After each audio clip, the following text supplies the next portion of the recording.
no one plans to give up on a pet. But 1 in 10 US families return their dog within 6 months of adopting. Worried that you might be one of them? A key indicator if you'll be that 1 in 10 is whether you let your dog sleep in bed with you. According to a study from the American Humane Society, adopters who let their dogs sleep in bed with them were more likely to keep their dog. As if you needed another reason to let your pup crawl into bed with you. If you've recently adopted a dog, or even if you've had your dog longer than you can remember, join us here at the Little Red Dog as we discuss the 7 most common reasons dogs are returned and what you can do to avoid these issues in your own pack. Unexpected costs. Adopting a pet can be an expensive proposition. According to the University of Pennsylvania School of Veterinary Medicine, the average first-year cost of raising a dog is about $3,085.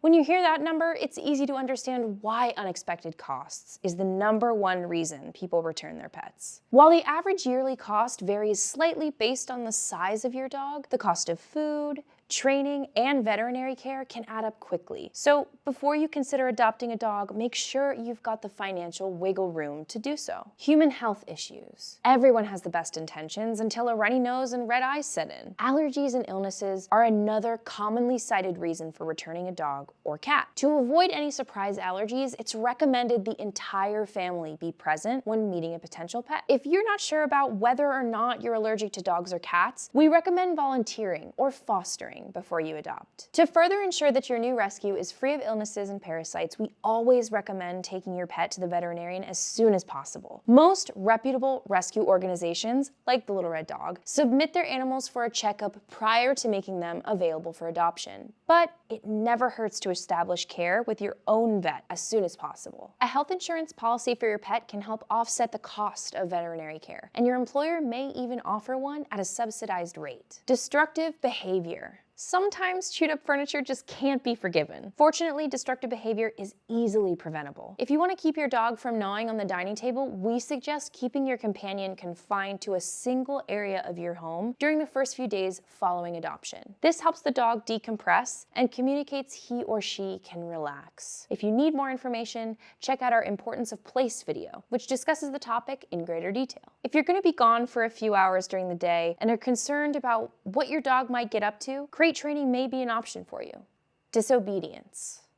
Everyone can learn how to train their dog, which is why there's no excuse for the 4th most common reason people return their dogs: disobedience. When it comes to your pup ignoring you, consistent training is the most powerful tool you have. By showing your dog you're the leader of the pack and setting clear expectations, you will significantly curb any potential disobedience from your pup. To get started, we suggest taking advantage of any training opportunities your shelter has to offer. Here at the Little Red Dog, we offer training to all of our adoptive families and any other interested parties. When it comes to training your pup, focus on consistency. Training a new pack member takes time and patience, so don't be surprised if it takes a few months for you and your dog to get on the same wavelength. If you've been on the fence about adopting because you're new to the world of dogs and aren't sure about training, don't be afraid to jump in. When it comes to keeping their dogs, no difference was found when comparing experienced owners with first-timers, according to the Humane Society. Remember, dogs don't speak our language, so don't be surprised when Spike doesn't listen after being told to stop 10 times. And just like a lot of items on the list, if you're walking your dog twice a day for 30 minutes, you're likely to be just fine.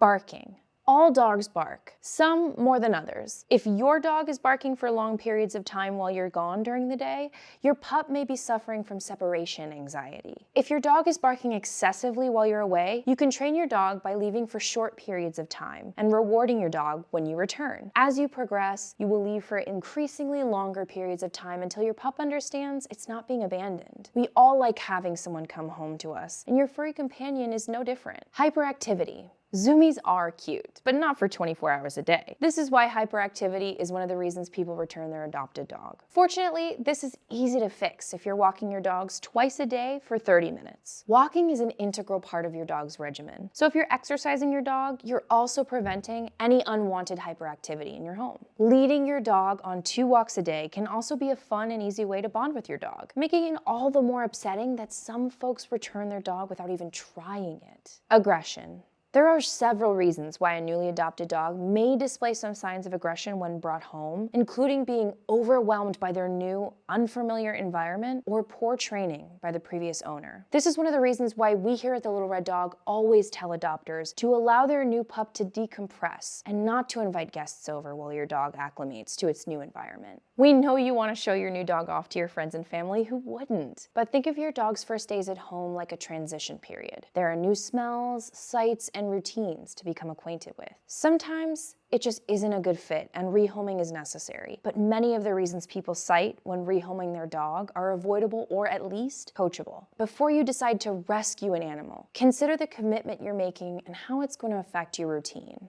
Adopting an animal is a lot of work, especially at first, but hopefully the effort you put in now is just the beginning of a wonderful relationship between you and your animal. From all of us here at the Little Red Dog, thanks for watching. Remember to like and subscribe, and if you live in Southern California, visit thelittlereddog.org to see all of the wonderful dogs and cats we have available for adoption. If you don't live in Southern California but would like to support us, click the link here or visit thelittlereddog.org/donate. See you next week, everyone.